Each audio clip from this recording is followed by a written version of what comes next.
So welcome back to the channel. In today's video, we're going to take a look at the Fallout TV series that recently came out. It's released on Prime Video, and I want to let you know the things that I like about it, some of the things I don't like about it, and kind of give you a final verdict of just my overall impressions of at least the first season of this show.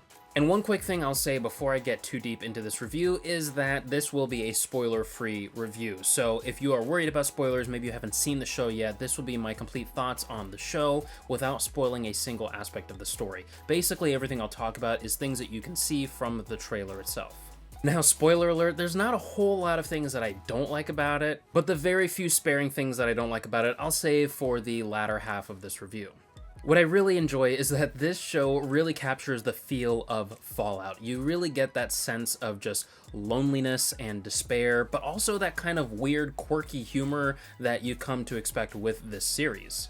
But one of the biggest things that I really enjoy is that they captured, and it's hard to explain it, but basically they captured the sense of side quests and your main quest. So obviously when you're playing these games, you have your main quest, which you kind of get a sense of as you're leaving the vault. It's sort of your whole reason for leaving the vault in the first place, whether it's Fallout 3 with finding your dad or Fallout 4 with finding your son and just discovering that mystery of what happened with your family.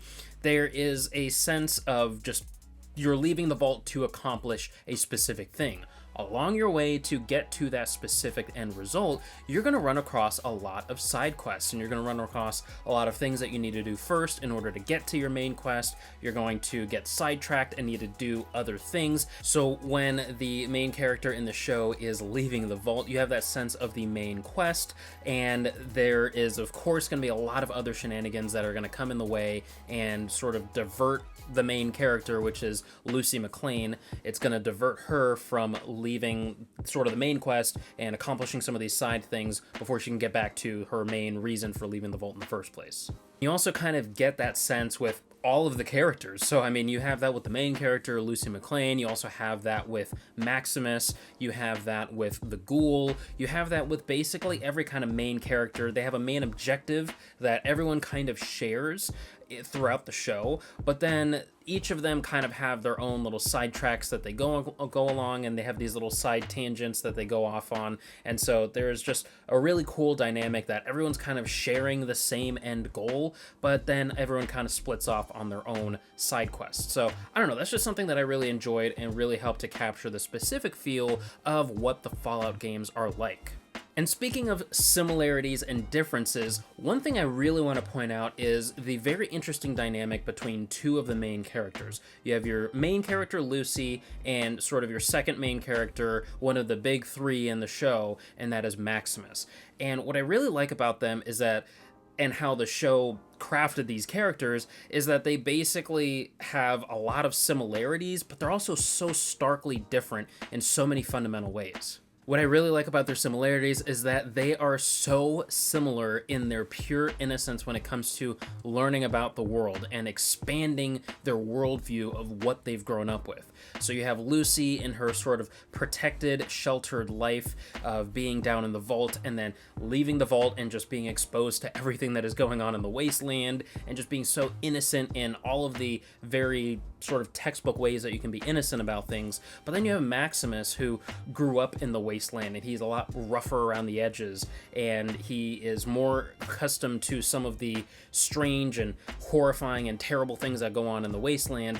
But then when he is exposed to a more innocent person like Lucy and some of the different things that are going on in her life, well, he is pretty innocent to those things too. So it's really interesting how they can be so similar in that aspect.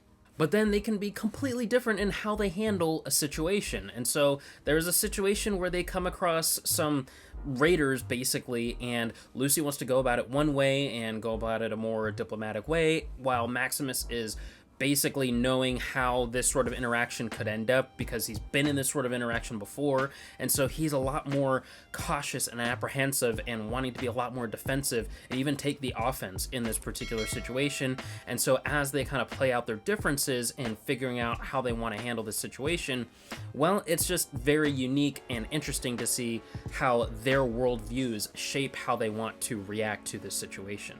Another awesome thing is that the CGI in the show is incredible. There's a lot of scenes where you don't even know if it's CGI or not, and the CGI that really took me by surprise was the Gulper. It is this creature that is basically mutated and just irradiated and lives in the water essentially, and just the beautiful CGI in creating that creature is just great. It's something that I feel like you could actually see in real life. I mean, it's something that just looks so realistic, and the movement of it. It's sometimes with CGI you can tell that it's computer generated. You can tell what's real and what's fake, and obviously this monster creature isn't real, but it's something that you can sort of visually look at and really imagine it being real in the real world. And so they did a really good job with that, down to the little details of the hairs and the little just the different features all over the body, and just the mouth, the inside of the mouth, when they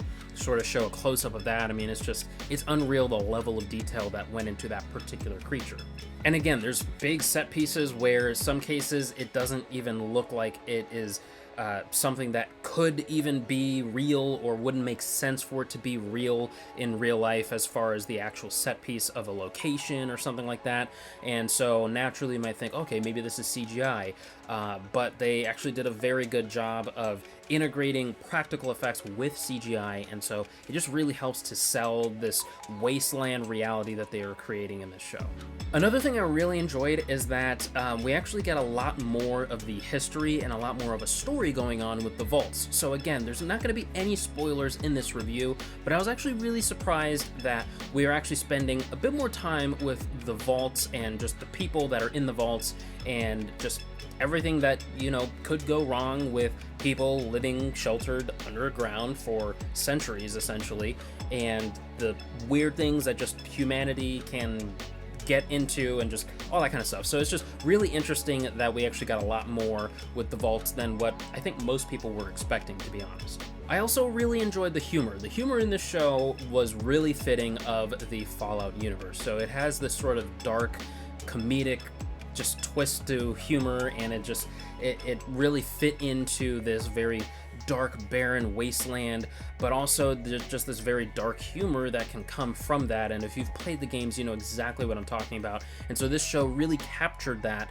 But one thing that I really didn't like, which is starting to get into some of the cons of the show, is that there was way more humor than I was expecting. And so again, you can expect with these games to have this dark humor and just, you know, sprinkled all throughout the wasteland and everything like that. But then there were some moments in the show that I feel like took away from the seriousness of it in some instances, to where it probably would have benefited if it didn't cut to a joke, or if it didn't cut to a self-deprecating instance where just a character just essentially kind of, you know, shot themselves in the foot, not in a literal sense, but basically just kind of demoted their sense of just power in a situation, or something like that. I don't know, it's hard to explain without getting into spoilers, but if you've seen the show and if you kind of get the sense that there's a lot more humor than you might have been expecting, maybe you kind of share what I'm thinking about in those instances.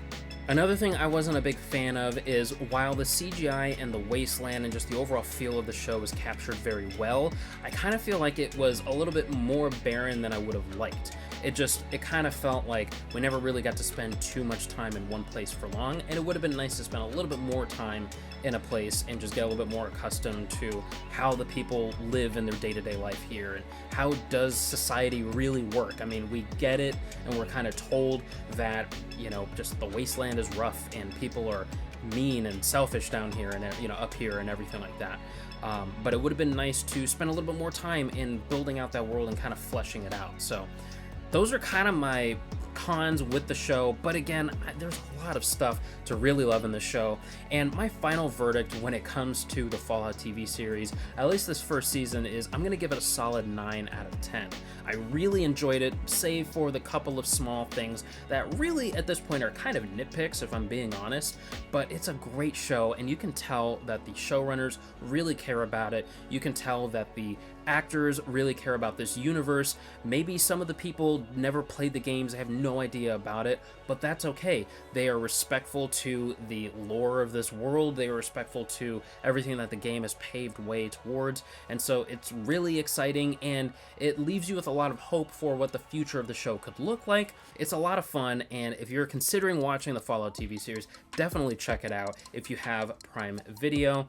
And honestly, the second season, which I believe was just confirmed to, be announced, or, at least is green lighted to essentially happen. That second season is going to be really exciting. And so that's something that I'm really hoping that they continue with, sort of the faithfulness of what they've had to the games here, while not really strictly tying itself to a particular game, but just really building out something fresh and new on its own, while still respecting everything that the games have paved way towards. So it'll be really exciting to see that continue to happen in the second season. And just seeing more things with the characters, maybe more things with the world, and exploring new areas and new towns and new cities and things like that. I mean, if you've played the games, you know that the Wasteland can be very barren, but can also be very large and expansive, with just huge city and a lot of bustling people moving around and doing stuff. And so it'd be really exciting to see that on screen, and more of it in the second season. So I'm really excited for it. I hope you are too. And if you enjoyed this video, make sure to check out either one of these videos, and make sure you subscribe so you don't miss another TV series review like this. I'll catch you in the next video. Peace.